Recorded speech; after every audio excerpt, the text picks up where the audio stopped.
Beri nama pedang ini Naga Puspa. Selamatkan dia. Jangan sampai jatuh ke tangan pendekar berwatak jahat.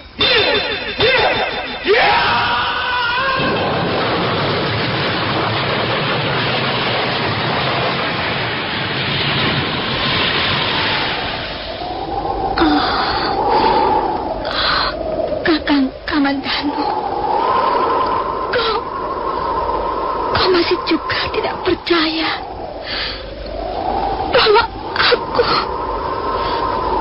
aku mencintaimu. Mesin, maafkan aku, Mesin. Mesin. Mesin!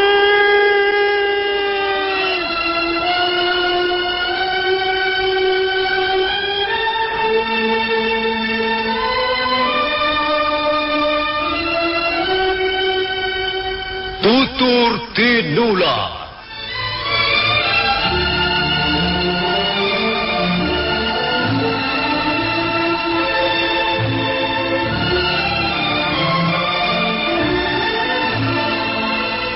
Sebuah sandiwara radio serial, produksi Sanggar Cerita dan teater Sanggar Prativi.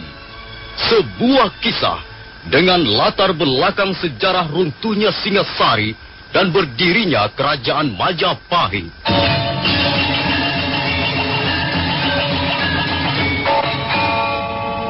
Sandiwara ini didukung oleh pemain-pemain radio yang sudah ternama. Ferry Fadli, Ivone Rose, dan Eli Ermawati.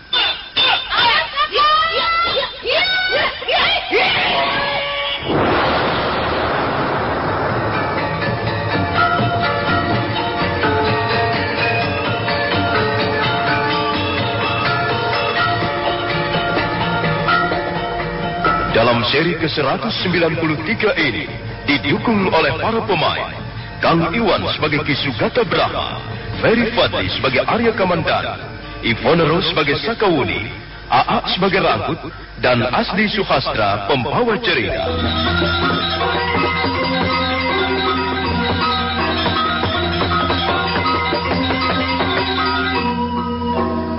Ki Sugata Brahma, kakek Sakawuni, memeriksa luka-luka Arya Kamandanu dengan teliti. Dia meraba seluruh tubuh Arya Kamandanu dengan kedua belah telapak tangannya. Kadangkala matanya terpejam, mulutnya berdesis. Setelah selesai, orang tua itu nampak mengerutkan keningnya. Arya Kamandanu menjelaskan bagaimana sampai dia terluka dalam. Ki Sugata Brahma manggut-manggut ketika mendengar Arya Kamandanu menyebut nama Empu Bajil.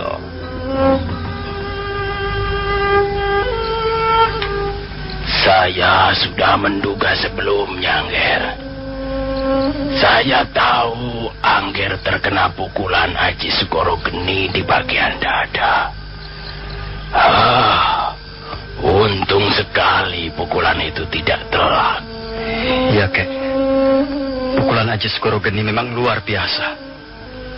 Kalau sampai kena dengan telak, barangkali saya sudah tidak akan ada di dunia lagi.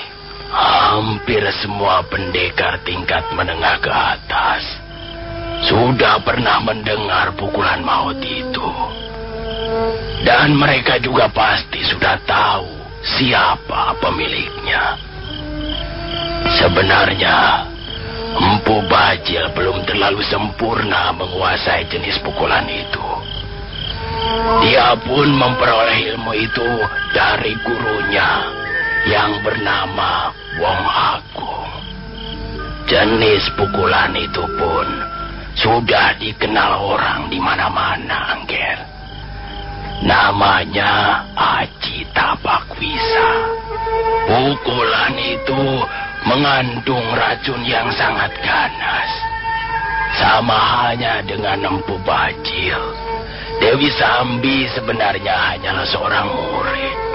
Nah, kalau muridnya saja sudah menguasai pukulan Tapakwisa dengan begitu hebat, maka dapat dibayangkan seperti apa kemampuan gurunya.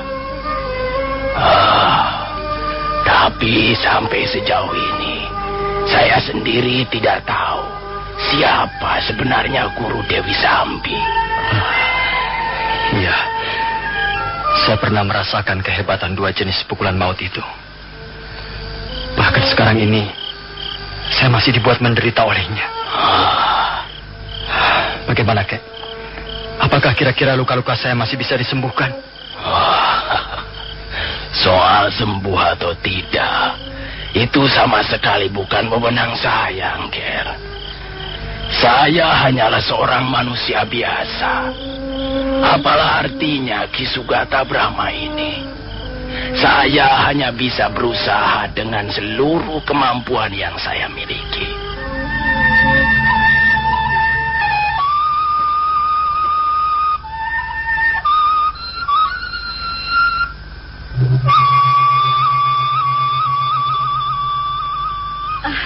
Bagaimana, Kek? Bagaimana luka-lukanya? Aku sudah memeriksanya. Apakah kakek bisa menyembuhkannya? Aku baru saja mengurutnya. Sekarang dia tidur dengan pula sekali. Nampaknya lukanya cukup parah. Nah, yang penting kakek bisa menyembuhkannya. Bukankah kakek mempunyai ilmu pengetahuan tentang pengobatan? Ya. Tapi keadaan temanmu itu benar-benar sudah sangat parah, Uni.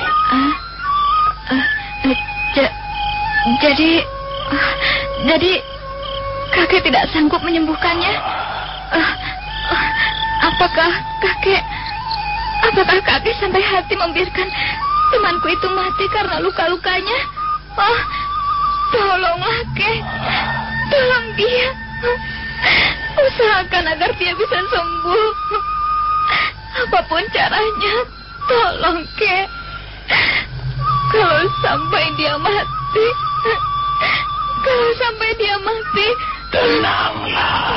Tenanglah, Uni. Aku kan belum selesai bicara. Uni, barangkali aku bisa menyembuhkan luka-luka temanmu itu.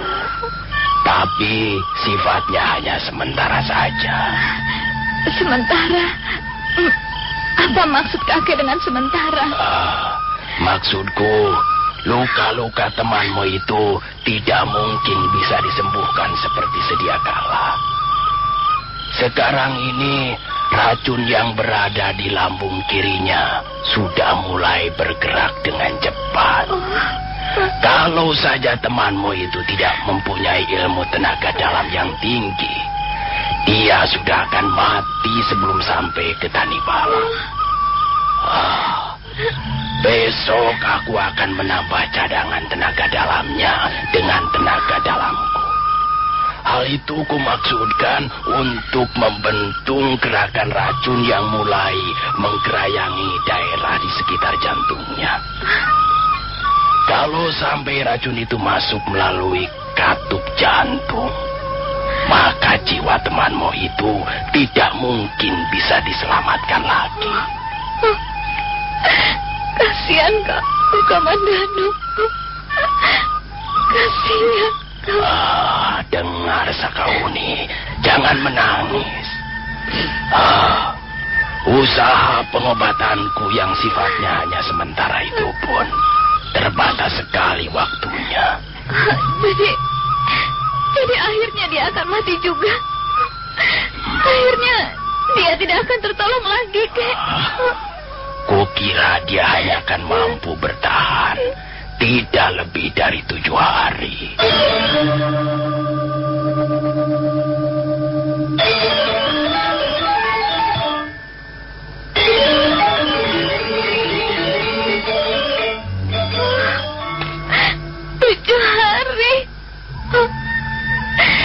Jadi Arya Kamandanu umurnya tinggal 7 hari. Tenang, Wuni, tenang.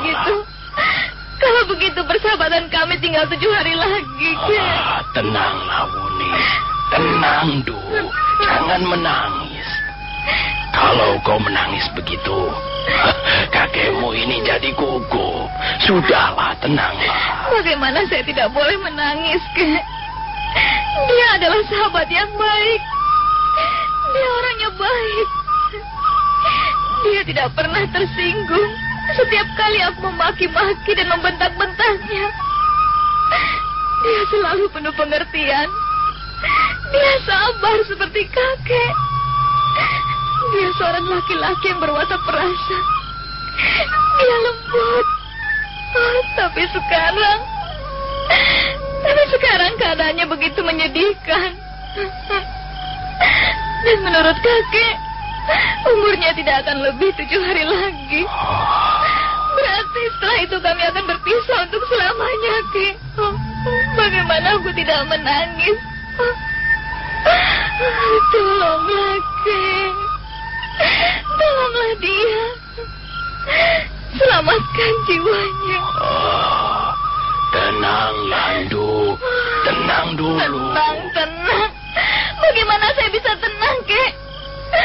Sahabatku yang terbaik sekarang sedang sekarat. 7 hari lagi dia akan menemui ajalnya. Bagaimana hati saya bisa tenang? Kakek ini tidak punya perasaan. Sebentar. Dengar dulu. Dengar baik-baik ya. Aku akan melanjutkan penjelasanku mengenai luka-luka yang diderita temanmu itu. Penjelasan apa lagi, Kek? Sudah jelas dia umurnya tinggal 7 hari lagi. Dan setelah itu dia akan mati.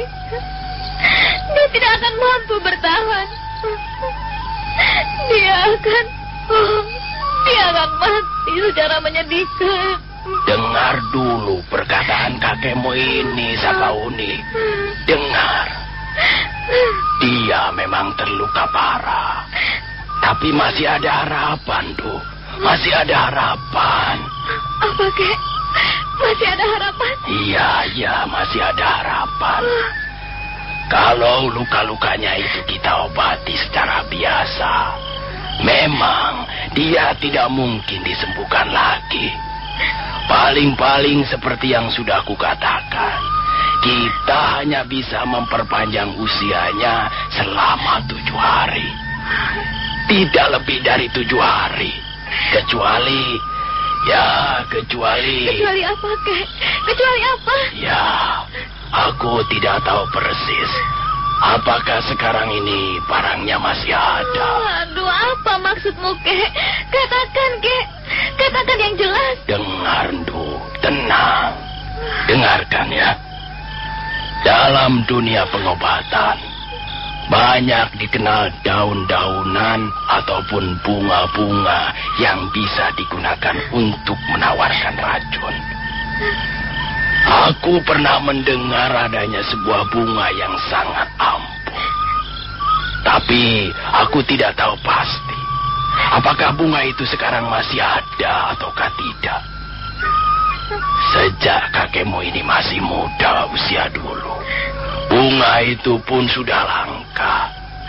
Bunga apa itu, Kek? Apa namanya? Namanya bunga tunjung biru.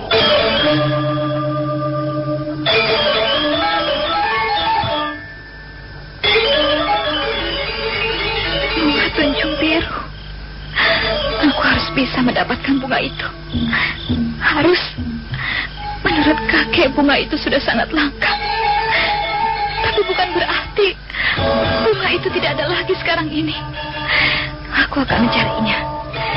Ya, sekarang juga aku akan mencarinya.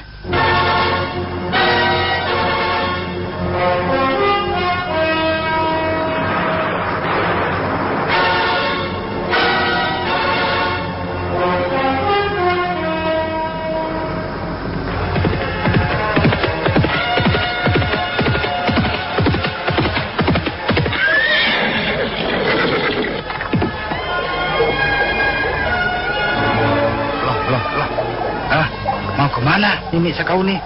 Pagi-pagi sudah duduk di atas kuda. Aku mau pergi, Paman Rangkut. Loh, ini kok sudah pergi lagi? Baru saja kembali kok pergi lagi? Paman Rangkut, tahukah Paman tentang bunga tunjung biru? Bunga apa, Nini? Bunga tunjung biru? Iya. Rasa-rasanya Paman pernah mendengar nama itu. Bunga tunjung biru.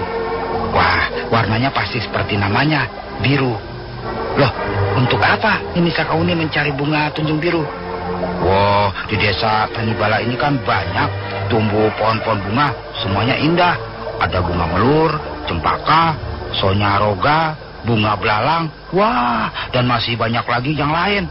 Kalau hanya ingin mencari bunga-bunga yang indah, Nini Sakauni tidak usah pergi kemana-mana. Di desa kita ini cukup banyak. Tidak, Paman. Aku bukan hanya ingin memperoleh bunga yang indah warnanya. Kalau Paman tahu tentang bunga tunjung biru, tolong jelaskan padaku. Di mana kira-kira aku bisa mendapatkan bunga itu, Paman? Wah, di mana ya? Paman tidak tahu, Nini. Paman hanya pernah mendengar namanya saja. Tapi di mana tempatnya, ya Paman tidak tahu. Kalau tidak tahu ya sudah. Tunggu dulu, Nini, tunggu. Ini Nini Sakauni sudah minta izin kakek Sugata Brahma atau belum? Katakan pada kakek bahwa aku akan mencari bunga tunjung biru. Sudah, begitu saja Paman Rangkut. Tunggu, Nini. Wah, celaka. Nanti Paman bisa kena damprat. Lebih baik Nini Sakauni minta izin pada kakek Sugata Brahma dulu. Aku pergi dulu, Paman. Ya. Tunggu, Nini, tunggu dulu. Jangan pergi dulu.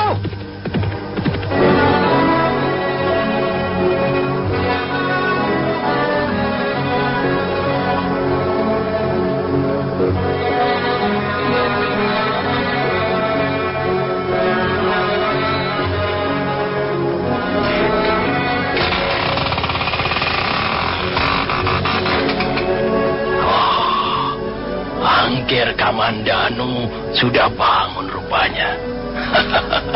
Bagaimana, Angger? Ya, lumayan, Kek. Saya bisa tidur pulas sekali. Dan lambung kiri saya sekarang tidak terlalu nyeri lagi. Syukurlah. Angger tidak perlu khawatir.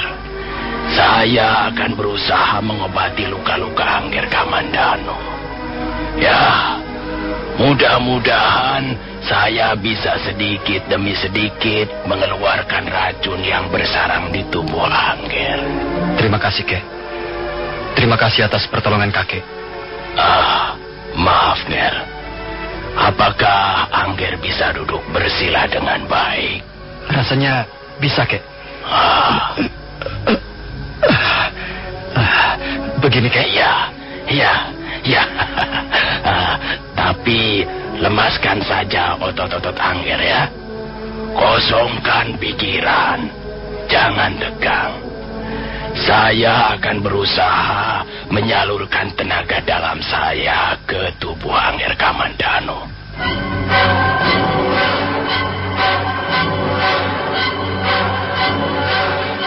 Ki Sugata Brahma kemudian duduk bersila di belakang Arya Kamandanu. Orang tua itu memejamkan rapat-rapat kedua belah matanya. Setelah menarik nafas panjang-panjang 3 kali, dia menggosok-gosokkan telapak tangannya. Tubuhnya mendadak menjadi gemetaran. Dan selanjutnya dia memegang tengkuk Arya Kamandanu dengan tangan kirinya. Sementara tangan kanannya memijit-mijit bagian punggungnya.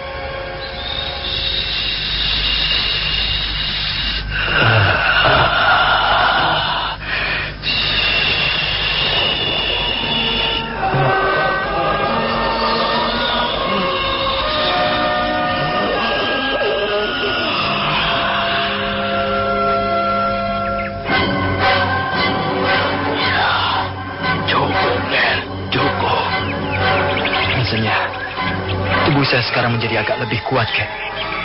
Saya tidak terlalu lemas lagi. Saya sudah memberikan sebagian dari tenaga dalam saya kepada Angger Kamandanu. Mudah-mudahan ada pengaruhnya untuk melawan pengaruh racun itu. Ki Sugata. Wah, Ki Sugata Brahma. Waduh, celaka, Ki Sugata. Ada apa, Rangkut? Siapa yang celaka dan mengapa celaka? Itu Nini Sakauni. Nini Sakauni pergi lagi. Dasar gadis tidak urus.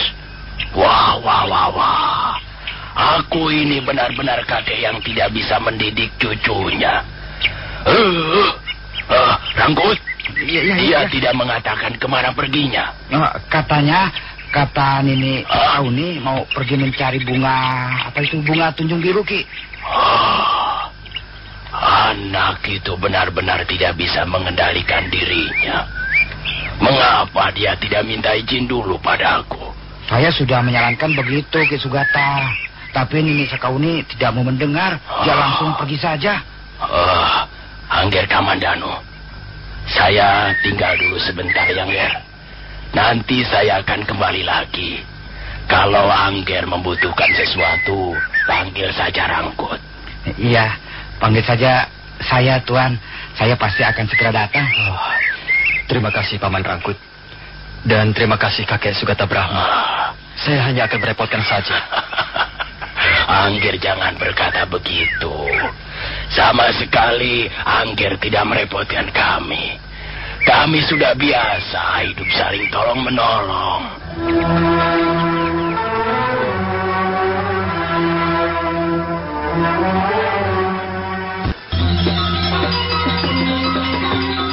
Ki Sugata Brahma melangkah ke ruang tidurnya. Rangkut baru saja melaporkan bahwa Sakawuni pergi lagi untuk mencari bunga tunjung biru. Mendadak Ki Sugata Brahma melihat daun rontal di atas pembaringannya.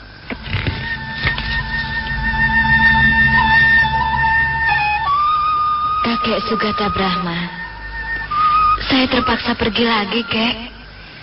Saya akan mencari bunga tunjung biru. Saya yakin bahwa bunga itu masih ada. Dan saya yakin saya akan mendapatkannya.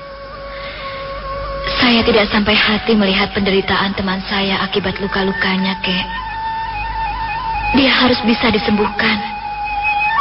Dia tidak pantas mati terlalu mudah. Dia adalah sahabatku yang terbaik. Dia sama dengan kakek Sugata. Dan dia bisa kuanggap laki-laki yang baik dan bertanggung jawab. Seperti kakek Sugata Brahma sendiri. Selebihnya, saya tidak mau percaya lagi kepada laki-laki yang lain. Nah, Kek, saya pergi dulu. Kalau dalam 7 hari ini saya tidak kembali, berarti saya tidak akan pernah kembali lagi ke Tanibala.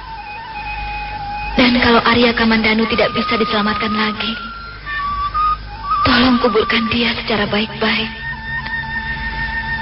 Dari cucumu yang sangat mencintaimu, Kek, Sakawuni. Wuni. Aku tahu, Undu. Aku tahu perasaan apa yang sedang bergejolak di dalam hatimu. Ya, mudah-mudahan saja kau diberkati oleh Sang Hyang Widi, penguasa seluruh jagat semesta ini. Ya, mudah-mudahan kau memperoleh bunga Maaf, apakah Nona membutuhkan setangkir legen atau tidak. tuak barangkali? Tidak. Ya, barangkali Nona membutuhkan makanan kecil. Ada yang terbuat dari tepung ubi kayu. Lihat saja sendiri, Nona. Nona bisa melihat sendiri. Apakah nama desa ini, Pak? Rupanya Nona berasal dari jauh. Sekarang ini Nona berada di kaki Gunung Bromo. Nama desa ini Desa Pituwalo. Bagaimana, Nona? Nona sama sekali tidak ingin minum atau makan. Baiklah. Aku minta segelas air legen. Jangan terlalu manis ya. Nah, begitu, Nona. Biasanya kalau orang masuk warung minum, dia pasti membutuhkan minuman. Tapi ada juga orang-orang yang brengsek, Nona. Mereka hanya sekedar ingin duduk-duduk saja sambil ngobrol dengan teman-temannya. Wah, kalau banyak orang seperti itu, saya jadi rugi. Warung saya ini bisa gulung tikar. Oh, sebentar, Nona. Saya akan menyiapkan pesanan Nona. Iya. Jadi sekarang aku berada di Desa Pituwalo. Kalau begitu, aku belum terlalu jauh meninggalkan Tanibala. Masih di kaki Gunung Bromo. Kemana harus ku cari bunga tunjung biru? Aku hanya mempunyai waktu hanya 7 hari. Kalau dalam 7 hari belum juga menemukan bunga tunjung biru, ya, barangkali Arya Kamandanu tidak akan pernah bisa kujumpai lagi. Maaf, Nona. Ini dia pesanan Nona. Air legen yang tidak terlalu manis. Rupanya Nona tidak senang yang manis-manis. Bolehkah aku menanyakan sesuatu kepadamu? Saya tahu. Pasti Nona ingin mencari rumah penginapan. Benar bukan? Tapi ya, di desa Pituwaluh ini saya kira tidak ada rumah penginapan. Tapi kalau misalnya Nona... Tidak. Aku tidak sedang mencari rumah penginapan. Aku hanya ingin menanyakan sesuatu kepadamu. Kalau kau bisa memberikan keterangan, aku akan memberimu 10 kepeng. Wah, 10 kepeng? Iya. Lumayan juga. Bisa untuk membeli pakaian yang cukup bagus. Apa, Nona? Apa yang Nona ingin ketahui? Tahukah kau tentang bunga tunjung biru? Apa? Bunga tunjung biru? Iya, aku mencari bunga tunjung biru. Tahukah kau bagaimana bentuknya bunga itu dan di mana aku bisa mendapatkannya? Wah, rasanya saya tidak tahu, Nona. Saya memang pernah mendengar bunga itu. Saya pernah mendengar namanya. Tapi, di mana ya? Jadi kau tidak tahu? Maaf, Nona.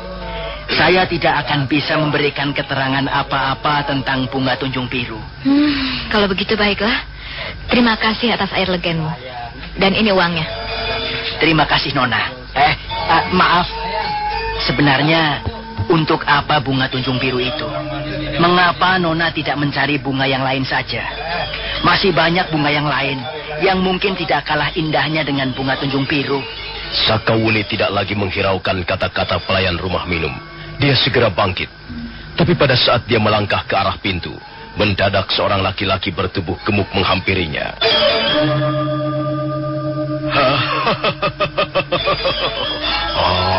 Bunga tunjung biru. Apa benar kau menginginkan bunga tunjung biru itu, Nona manis? Jangan berdiri di depan pintu. Aku mau lewat. Jangan begitu, anak manis. Aku tidak bermaksud apa-apa.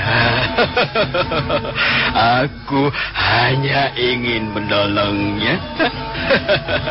Kalau kau menginginkan bunga tunjung biru, aku bisa memberikan petunjuk yang cukup berharga. Jadi kau tahu tentang bunga tunjung biru? Aku tahu. Bahkan aku tahu di mana kau bisa mendapatkan bunga itu. Apakah sekarang ini kau sedang mabuk? Aku tidak mabuk. Benar loh. Aku tidak mabuk. Aku tidak mabuk. Lihat saja. Aku bisa menghitung dengan baik dengan jari-jari tanganku ini. Lihat. 1, 2, 7. Wah, jangan-jangan aku mabuk. Kau memang mabuk, Pak Gendut. Jangan hiraukan dia, Nona. Dia ini setiap datang kemari juga mabuk. Pelayan, lebih baik kau minggir.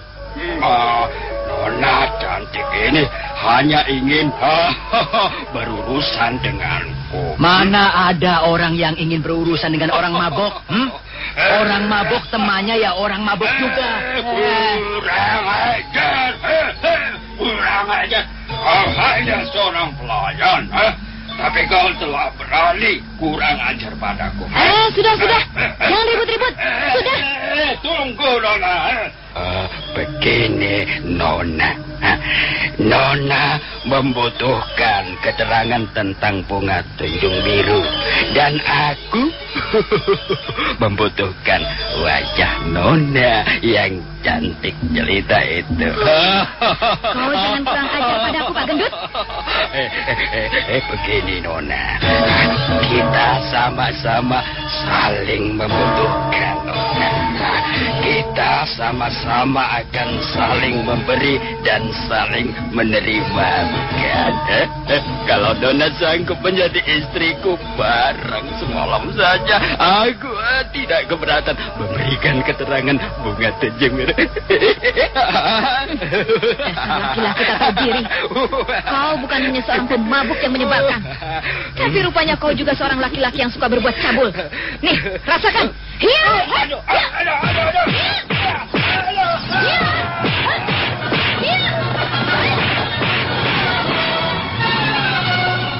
Sakawuni langsung mengaburkan kudanya meninggalkan rumah minum. Dia merasa tidak punya waktu untuk melayani laki-laki iseng seperti Pak Gendut di rumah minum itu tadi. Kuda yang ditunggangi Sakawuni terus melaju menyusuri tepian sungai Brantas. Di sebuah tikungan bukit kecil, dia membelokkan kudanya ke arah selatan. Dari jauh nampak puncak Candi Kidal melambai-lambai. Bangunan candi itu timbul tenggelam di balik kabut tipis yang turun dari arah Gunung Semeru. Hari telah menjadi malam ketika Sakawuni memasuki Candi Kidal.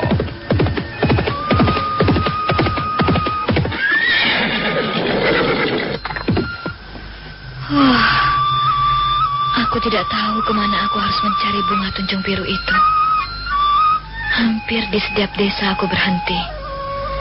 Tapi orang-orang tidak ada yang bisa memberikan keterangan yang memuaskan. Apakah bunga tunjung biru sekarang ini masih ada? Apakah bunga seperti itu pernah ada? Atau hanyalah sekedar dongengan belaka? Tapi kakek Sugata Brahma adalah seorang yang berpengalaman. Kalau memang bunga itu tidak pernah ada, dia tidak mungkin menceritakannya. Sebaiknya malam ini aku istirahat. Kukira ruangan candi ini bisa untuk menginap.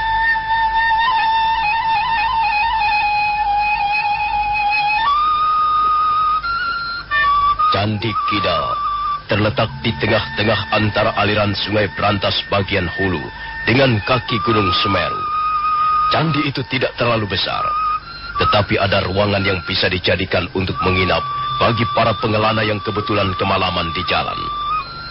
Sakawuni sudah akan membaringkan tubuhnya yang terasa penat ketika mendadak muncul sosok tubuh manusia di ambang pintu.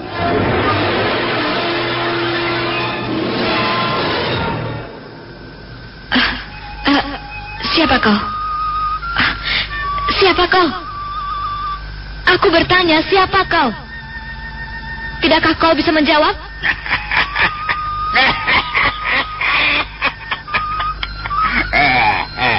Akulah yang seharusnya bertanya, siapa kau? Kurang ajar. Aku tidak mempunyai waktu untuk bercanda denganmu. Ayo pergi. Jangan ganggu aku. Aku mau tidur. Enak saja mau tidur.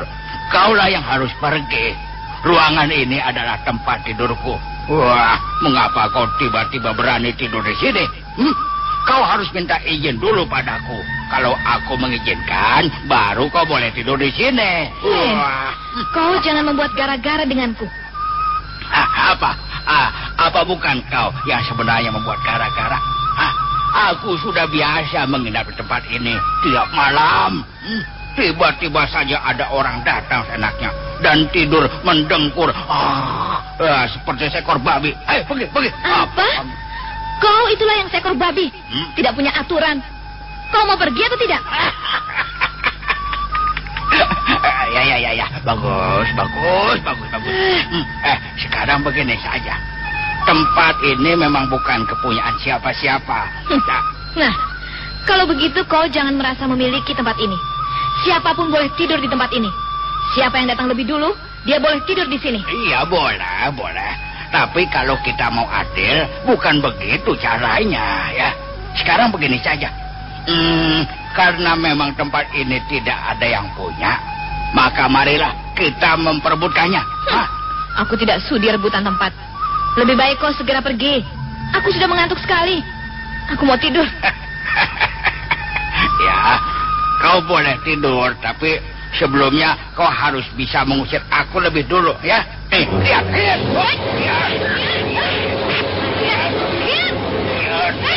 Oh, ini babak belur rupanya ya.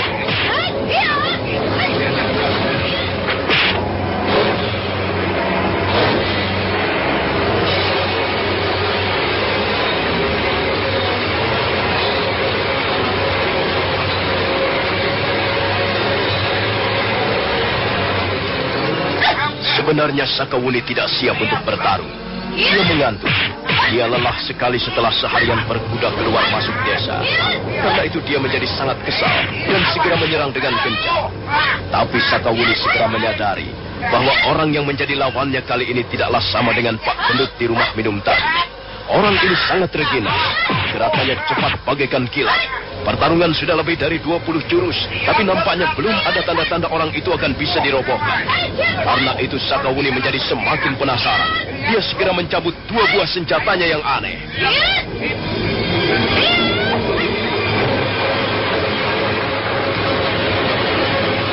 Dengar, aku tidak tahu siapa dirimu.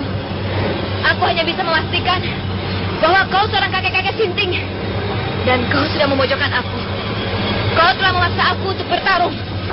Karena itu salahmu sendiri kalau sampai aku membunuhmu di tempat ini. Kau ingin membunuh Balapati? Kau masih terlalu muda. Kau belum mempunyai pengalaman seperti aku. Jangan begitu. Membunuh orang tidak sama dengan membunuh seekor cacing. Ya? Kau akan segera membuktikan apa yang telah saya katakan. Nah, bersiaplah kakek sinting.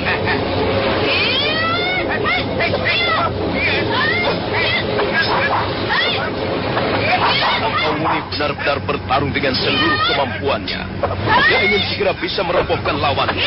Tapi lagi-lagi dia menjadi heran. Heran bercampur penasaran. Kakek sinting itu benar-benar gesit. Dia selalu bisa menghindarkan sergapan-sergapan jurusnya. Mampus kau kakek sinting.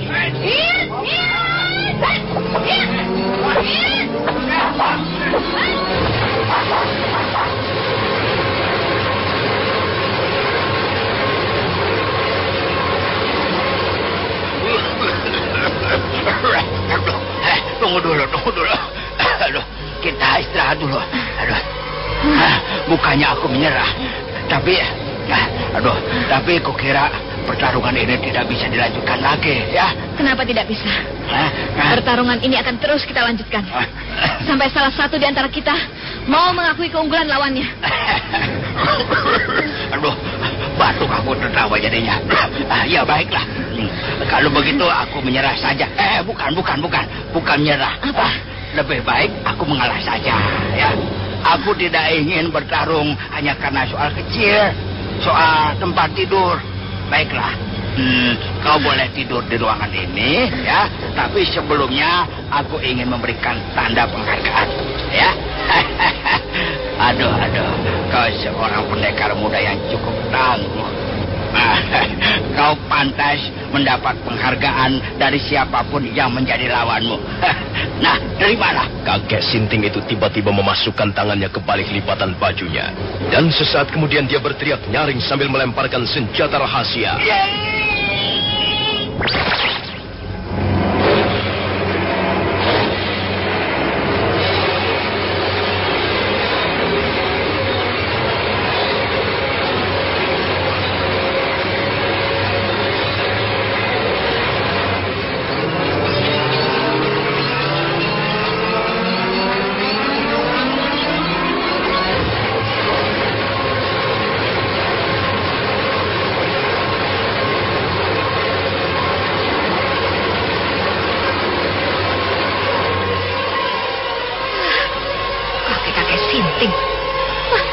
Dasar pengecut, tikus busuk. Kalau saja tidak segera kabur, tubuhmu akan kucincang menjadi dendeng. Untung aku segera berkelit menghindar. orang itu benar-benar curang. Sebelum kabur, dia sempat melemparkan senjata rahasianya kepadaku. Hei, sepertinya di ujung senjata rahasia ini ada sehelai daun rontal. Oh, iya, benar. Rupanya dia bermaksud mengirimkan suatu pesan padaku.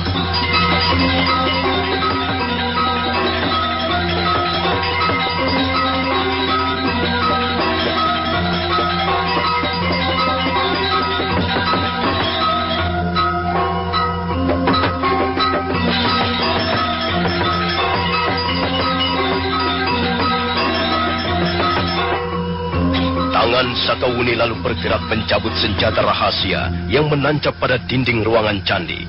Kemudian dia mengambil daun rontal yang melekat pada bagian pangkal senjata rahasia tersebut.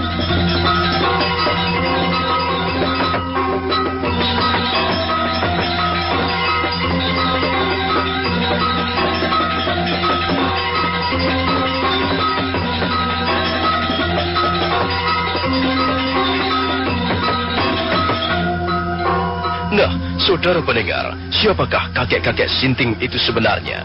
Dan apa maksudnya mengirimkan pesan pada Sakawuni? Saudara pendengar, silakan menunggu seri berikutnya. Sampai jumpa.